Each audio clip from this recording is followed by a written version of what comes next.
Back चालू हो गया ना एक बार जब बंद करेगा रही 5 मिनट जब हो जी तो जय रावला लिखिए बटन में टिप दी 5 मिनट वो 10 सेकंड होता 12 तो जैन 5 लिखाई ना प्रजा माने पुत्र, प्रजा पशु, पशु माने मेरे घर में गाय हो और गाय का दूध पियो, गाय के दूध का सेवन करो, उसका घी खाओ और मक्खन खाओ। गाय के दूध से 3600 व्यक्तियों का पालन हो सकता है और वही एक गाय को नहीं पालता है व्यक्ति सड़क पे जाता है और उसका मारते हैं तो एक गाय को जब काटा जाता है तो 80 लोग मूर्ख नीच व्यक्ति खाता है। लेकिन गाय हमारी माता है। विश्व में 4 माताएं जो कौन है वो भारत में ही है।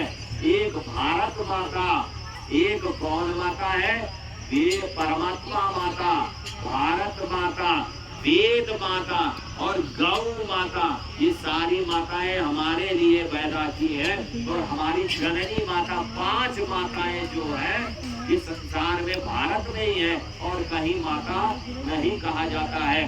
तो माता कहने में लोगों को शर्म आता है। आज लोग कहते हैं मदर और डैडी कहते हैं और डैडी माने डैड, डैड माने खत्म हो गया। तो जब वो खत्म हो गया तो उसका संस्कार खत्म हो गया। ये हमको संस्कारवान बनना है तो पिताजी और माताजी कहना बहुत ही उत्तम होता है। तो हमने क्या कहा, प्रजया पशु भी ब्रह्मवर्च से, हम ब्रह्मचारी हो, हम वीर हो, हम तेजस्वी हो, हमारे अंदर में ओज भरा हो, हमारे अंदर में तेज भरा हो। हम ब्रह्म वेदों का स्वाध्याय करें। जो वेदों का अध्ययन करता है, स्वाध्याय करता है, उसके अनुसार आचरण करता है, अपने जीवन को बनाता है तो वो भी ब्रह्मचारी है।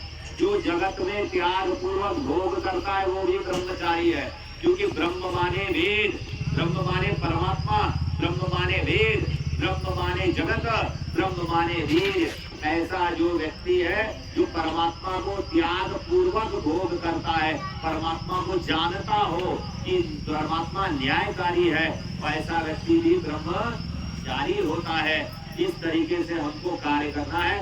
प्रजया अन्नादेन समेधय स्वाहा।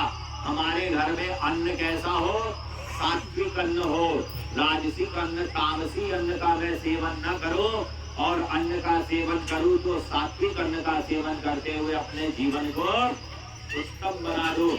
ऐसा मेरा जीवन हो जाए। अन्न का क्या खाना चाहिए, किस मौसम में क्या खाना चाहिए और क्या सेवन करना चाहिए, कब क्या सेवन करना चाहिए, उसका अगर मुझे ज्ञान होगा तो हमारा जीवन, हमारा शरीर स्वस्थ होगा। रात में दही खाना विष है और सवेरे दही खाना अमृत है। सुबह दूध पीना विष है और शाम को दूध पीना अमृत माना जाता है। शाम को सेब खाना, कोई भी फल खाना विष है और सवेरे फल खाना अमृत है। ये अगर हम जानते हैं तो हमारा शरीर स्वस्थ होता है और स्वस्थ शरीर में स्वस्थ बुद्धि का निर्माण होता है। अब जब बुद्धि स्वस्थ होगी और स्वस्थ शरीर और बुद्धि स्वस्थ होगा तो हमारा विचार बोलो स्वस्थ होगा कि नहीं होगा। जब विचार स्वस्थ होगा तो हम विचार अगर सबको, समाज को बांटेंगे तो हमारा समाज स्वस्थ होगा और जब हमारा समाज और राष्ट्र स्वस्थ होगा तो हमारा जीवन, हमारा राष्ट्र भी उत्तम हो जाएगा। ये किसके माध्यम से होता है? अगर अन्न को शुद्ध करना है तो अन्न को शुद्ध करने का सबसे पहला माध्यम यज्ञ है। यज्ञ करते हैं तो वर्षा होगी शुद्ध और शुद्ध वर्षा होगी तो अन्न पे पड़ेगा तो अन्न कैसा होगा? शुद्ध होगा। जब अन्न शुद्ध होगा तो उससे मन कैसा होगा? शुद्ध होगा। और मन के हारे हार है, मन के जीते जीत। और मन अगर शुद्ध हो जाएगा और रक्त शुद्ध हो जाएगा तो बुद्धि शुद्ध हो जाएगी और विचार भी शुद्ध हो जाएंगे। सारा कार्य यज्ञ से होता है।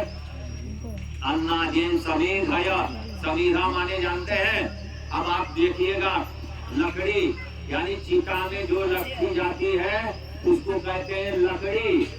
चिता में, अग्नि में, चिता की अग्नि में जो रखी जाती है, मृतक को जलाया जाता है तो उसको कहते हैं लकड़ी। लेकिन चूल्हे में लगाते हैं तो क्या कहते हैं? ईंधन। लेकिन यहाँ पर क्या कहेंगे, न लकड़ी कहेंगे न ईंधन, इसको क्या कहेंगे, समिधा। समिधा माने